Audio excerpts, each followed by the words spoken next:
वो ये मेरा सबसे पहला सब्सक्राइबर है ये लड़का। हेलो भाई, हेलो गाइस, बिग फैन भैया, बिग फैन। भाई बिग फैन। थैंक्स यार, थैंक्स भाई बिग फैन, भाई बिग फैन। थैंक्स यार। भाई आपके चैनल सब्सक्राइब कर रखा है भाई। थैंक यू यार, थैंक यू। ठीक है भाई, थैंक यू भाई। ओ भाई सपना पूरा। तो हेलो गाइस, अब चलते हैं कोर्ट। आज आपको कोर्ट का टूर कराता हूँ क्योंकि बहुत दिन से कुछ कंटेंट नहीं मिल रहा था। आज दिखाता हूँ तगड़ी चीज़।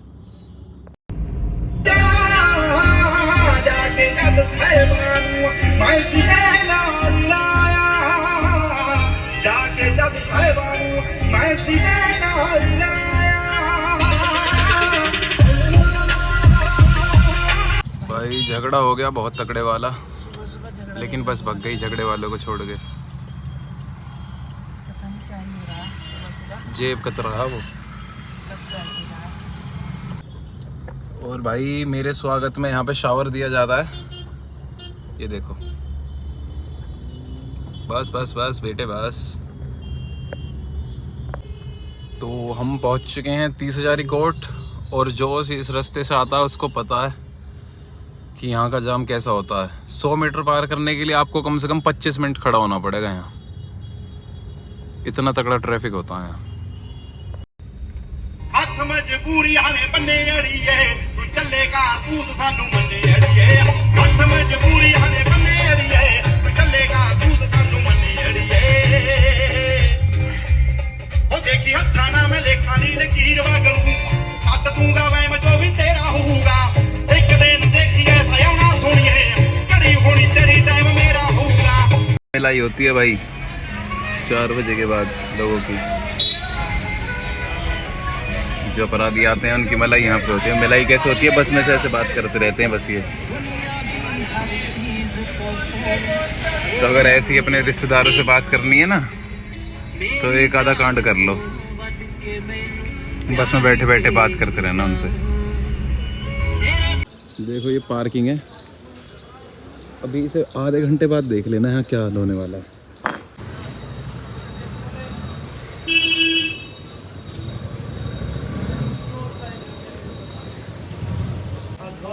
सुबह सुबह सबसे पहले भगवान के दर्शन करके फिर करते हैं बाकी चीज़ें।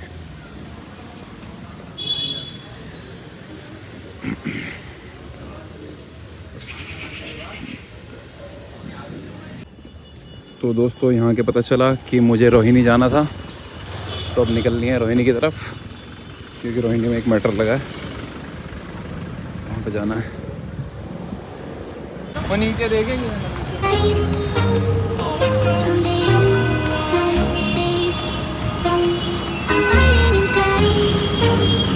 ये है वो 30,000 का ट्रैफिक।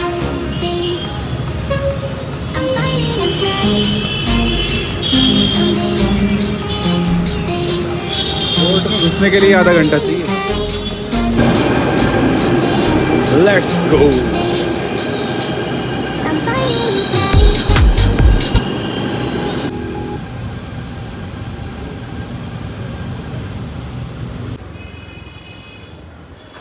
अभी पहुंच गए रोहिणी कोर्ट।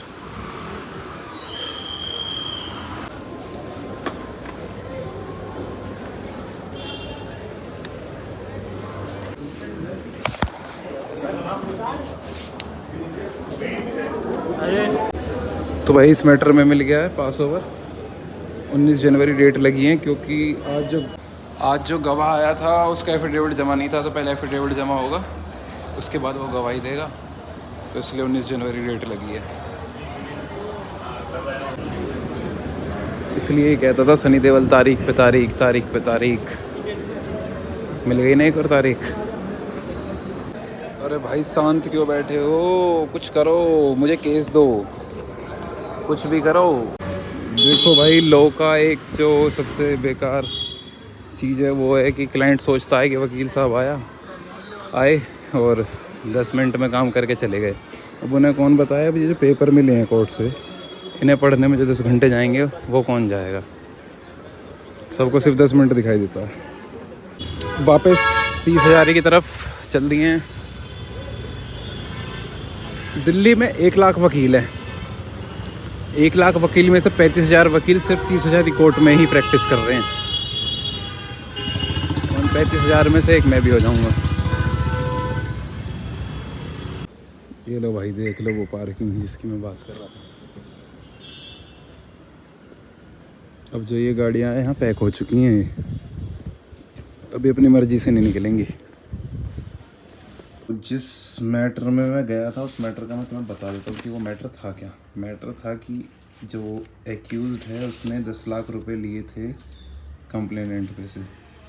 10 लाख रुपए लेने के बाद कंप्लेनेंट के हिसाब से उसने उसे चेक वगैरह दिए हैं, लेकिन उसने जो चेक दिए थे 2.5 लाख के 4, वो सारे बाउंस हो चुके हैं। उसके पास 1 रुपया नहीं आया।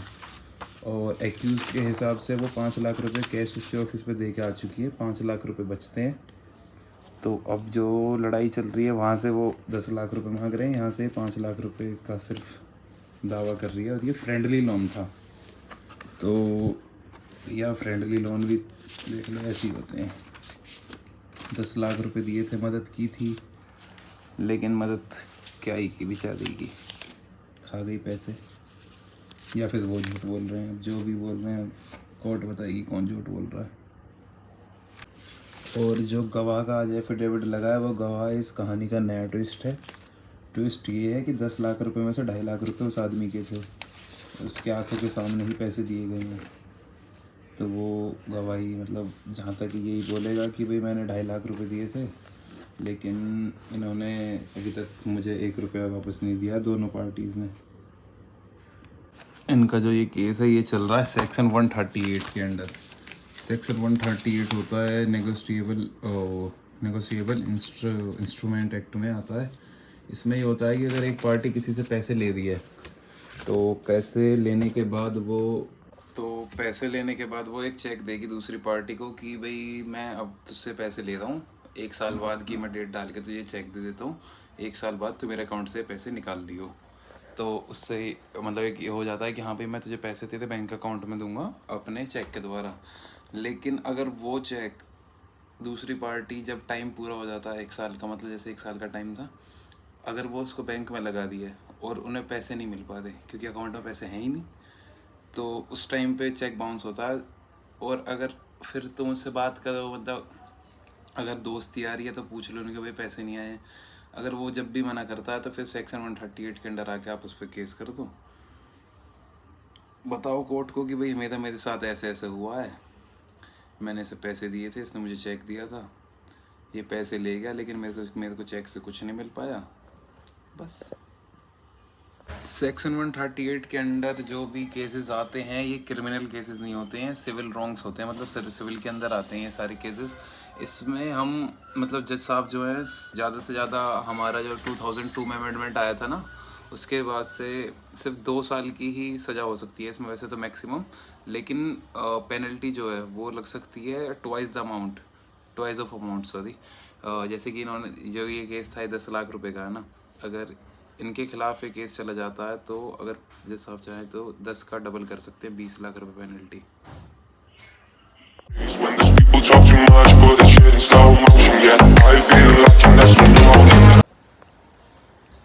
फुल कब्जा है इनका यहाँ।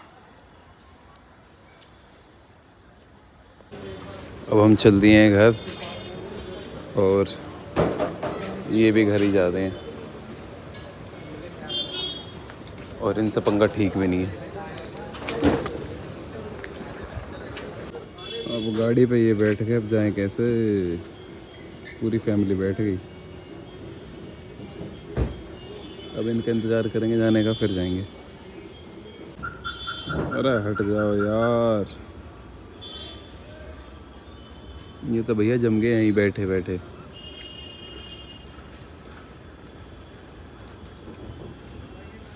फुल दबदबा है इनका यहाँ पे, ये देखो। चलो जा तो रही है फैमिली, बाय बाय। तू और चला जा यार, bye bye bye bye bye bye bye. भाई 30 आज़ादी में बंदरों को इतना तगड़ा दबदबा है, हाँ इनसे कोई पंगा नहीं ले सकता। बहुत ही खतरनाक बंदर हैं यहाँ के। अब चलते हैं घर की तरफ क्योंकि आज का काम हो चुका है ड्राफ्टिंग वगैरह मैंने आप लोगों को दिखाई नहीं क्योंकि आपके काम की चीज़ थी नहीं। आपके काम का मतलब जो आप इंटरेस्टिंग चीज़ लगती है वो सिर्फ ये 138 था, वो सेक्शन तुम्हें बता दिया मैंने। तो किसी को पैसे देने से पहले इन चीज़ों को याद रखना। देखो भाई दबदबा है इनका। ये तो बेचारे जिसकी भी वकील साहब की है वो तो गया। देखना क्या दबदबा है।